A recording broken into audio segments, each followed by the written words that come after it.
on in and welcome to my first review of Love and Marriage Detroit. Love and Marriage Detroit. And I haven't been here before in reviewing Love and Marriage Detroit, but one of my subscribers, one of my channel members actually, Feel Good, says you need to review Love and Marriage Detroit. Listen, I watched Love and Marriage Detroit. I've really enjoyed it from the beginning. I'm a big fan of Love and Marriage Detroit. I watch all of them, Huntsville, DC, but I just don't do reviews on them. But Phil dropped down in my chat because we're always chatting down there in the comments, and he says, I need to hear what you got to say. So I'm here, Phil. I am here to start talking about it, and I hope all y'all would drop down the chat and talk with me as well.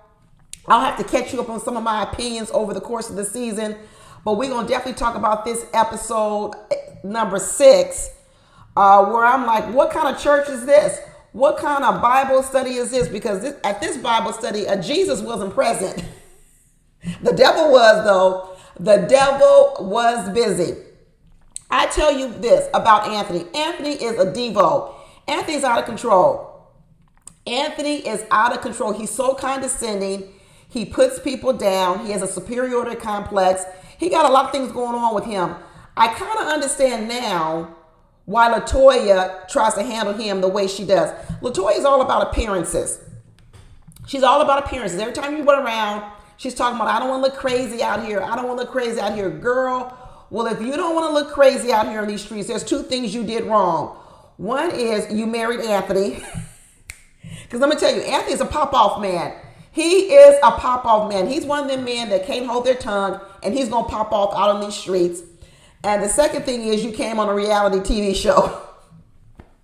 What you think they did? What do you think they brought you on this reality TV show to do? Just run around and see your patients at your doctor's office? No.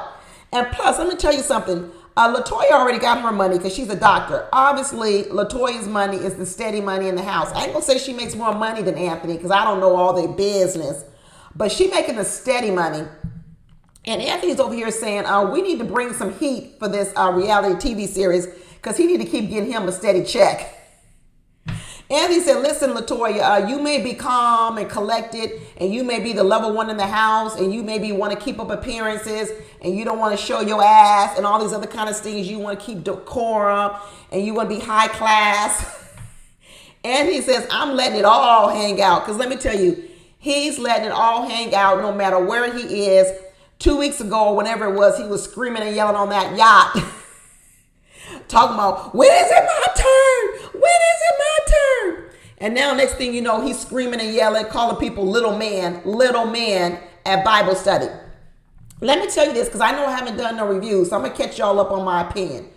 Here's my first opinion. First of all, Kolby was wrong from the very, very beginning. Let me tell you something. It is not a collaboration if I already have the customer. I'm not calling this a Kolby cat. But it definitely is, I don't know, we used to call it back in the day Bogart. Is when you Bogart on somebody. Y'all look that up. You young people look it up. It's called when you muscle your way in on something that I've already established. You Bogarting. So first of all, it's no collaboration when you trying to Bogart on the customer already had. So Kolby was wrong. And I don't even know why she didn't see it was wrong. Second of all, when they had that little showdown at the ice skating rink, not ice skating, roller skating rink, and LaToya was over there talking about, I don't like all this public confrontation. Then she need to start checking her friend Kolby, because Kolby was the one that brought it up. Kolby brought it up to Kristina, and Kristina was like, I'm sorry, I didn't call you back. I was dealing with a lot of stuff. She was trying not to get in it. But Kolby kept pressing the issue where you need to learn how to call somebody back. She was like, well, I didn't want to call you back because, I kind of felt a little kind of way. She really didn't go in. She wasn't making no scene. But it was Kolby throwing a temper tantrum, and it come them tears. I don't like people that do that. I don't like people who start stuff and then want to cry about it. No, you started it. You started it. Now you need to be able to take the heat. Just like at this little luncheon they had at the park, wherever they were sitting at the table. Next thing you know, Kolby's crying over there. So in that respect, to be honest with you, I think Kolby was the one that was out of line. But I'm starting to realize something about Kolby. Kolby, I think, is a little bit spoiled. I think she's a little bit spoiled. She wants things her way, when she wants them, how she wants them. Because even this little thing she's going on with her husband about her husband wants to buy this gym. I need to be included. I need to be included. I need to know. You need to communicate with me. First of all, Let me tell you something. I say this all the time about if you're going to be married to an entrepreneur. Listen, entrepreneurs have a lot of ideas. They got a lot of them. A lot of them. Some of them never even come to fruition. They love to research. They love to investigate. They love to run numbers. Sometimes half the business ideas entrepreneurs investigate, look at, don't even come to fruition. And from what I know from her husband, and he's a good looking man, he seemed like he's a very smart person. So does he need to include Kolby in on every step of the way? I don't think so. I'm gonna tell you that right now. I don't think so. I think he needs to include her before he pulls the trigger, before he signs on the dotted line. But I agree that he needs to be able to flush out the idea, meet with people, do all the pros and the cons. So when he brings Kolby to the table to say, listen, I've done my due diligence. I've investigated. This is what I found. He can present it to her. Kolby is his wife, and so therefore she would be an investor. But you don't always bring investors in when you're first investigating it yourself, because you don't want to be bringing your investors deals that are bad. So she needs to give her husband time, right, to finish his due diligence, have all the meetings he needs to have. And if he then decides it's something that he wants to pursue, he then needs to bring his wife in and have the discussion with her, and then maybe invite her to a presentation where she gets to ask questions and where he can actually answer her questions. So this idea that Kolby thinks she needs to be included in all kind of discussions, I'm having a problem with it. And it's the same thing she did to Kristina. Kristina owes her so much conversation. Kristina don't owe her no conversation. It's Kristina's customer. Why does she owe her more conversation? And this idea of LaToya and them taking sides, they did take sides. They took sides. Maybe because LaToya didn't want no scene at the ice skating rink. They was in the hood. Didn't they say they was in the Detroit hood? They must have been in the Detroit hood, because when I saw that little menu, did y'all see the menu of the food that was available? What was it, a 21-piece shrimp dinner? PEACE. A shrimp dinner, 21 pieces for $6.50. They got to be in the hood, because I don't know where you can get a 21-piece shrimp dinner for $6.50. I really don't know. That was at that little restaurant when Anthony met with Kristina and Brandon, and Kristina was all in the face of Brandon pointing her finger. I'll say this about Kristina and Brandon. First of all, LaToya, Kolby, they all don't respect Kristina and Brandon. LaToya thinks she's above Kristina and Brandon. So does Kolby. I don't know if it's because Kristina and Brandon didn't go to college. I know Brandon didn't go to college because he had said it. I don't know if Kristina went to college. But there is something about LaToya, Anthony, and Kolby. I don't get so much of it from Russell, but they kind of look down on Brandon and Kristina. Almost like Brandon and Kristina are from the streets. And Kolby and LaToya, they highfalutin. I think they look down on them. I think they kind of like have a snobby attitude towards them. But I tell you this, one of the reasons why I think Anthony was able to punk Brandon the way he tries to do, calling him a little man and little this, it was really too much. It was so disrespectful and condescending. But one of the reasons I think that he feels comfortable doing that is because I actually see a lot of times Kristina does it to Brandon. Kristina really does treat Brandon like he's a little kid. And I understand they might have had some things in the past where he's done some things that she doesn't really trust him. But I'm telling you, that demoralizing of Brandon in public really gives the green light for other people to demoralize him. And Kristina, she gets up in the face of a lot of men. She need to back up. One day somebody gonna hit her. She was in the face of Anthony at that restaurant pointing her finger at him. She was in the face of her own husband. She really need to back off of that. That really isn't a good tactic when she's trying to make a point, especially when she's dealing with men. She gonna rest around with the wrong man. That man gonna pop her, because a lot of men don't care if you're a woman. They'd be like, get your finger out my face, because if not, I'm gonna hit you in your face. She really need to stop doing that. And then next thing you know, Kolby's over here screaming at her, yelling to her, don't call my husband, don't call my husband. I guess she forgot that her husband was the one that told LaToya, was the one that told Kristina and Brandon, don't talk to my wife.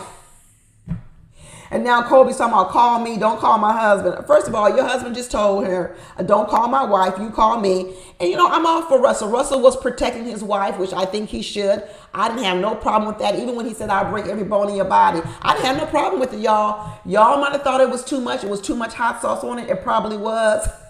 And even though Kolby was wrong, Kolby was wrong because she started all the stuff. She really did start it. I still like the way that Russell took up for his wife. Now, maybe behind closed door, he should have checked her and told her you was wrong, but I'm not going to let you get run out here in these streets because I love you and you're my wife. But I like the way he took up for his wife. I sure did. But Anthony out here, he's trying to get his name known. He's trying to make him some money because he's tired of being in the shadow of his wife. Because you know LaToya calling all the shots at home. Just like when she told him, you better come on back from Atlanta, otherwise I'm going to divorce you. And she tried to make it pretend like it was because she was sad her son was getting bullied in school over colorism. Girl, you told him to come back from Atlanta because what woman wants her husband running the streets of Atlanta? Don't no wife want her husband running the streets of Atlanta. Please, just say it, LaToya. You don't have to make up no excuse about colorism in the schools. Just say, ain't no way I'm going to let my husband run the streets of Atlanta. Let me tell you, Atlanta is like a one big strip club. You ain't even got to go to the strip club. The whole city is a strip club. Ain't no way I'll let my husband be in Atlanta for no couple of months on end. Absolutely not. And I ain't afraid to say it. Call me insecure, call me whatever. Ain't no way I'm going to let my husband run the streets of Atlanta and I'm all the way in a whole other city 3,000-4,000 miles away. Absolutely not. Because there ain't a couple of things that happen in Atlanta running the streets over there as a man.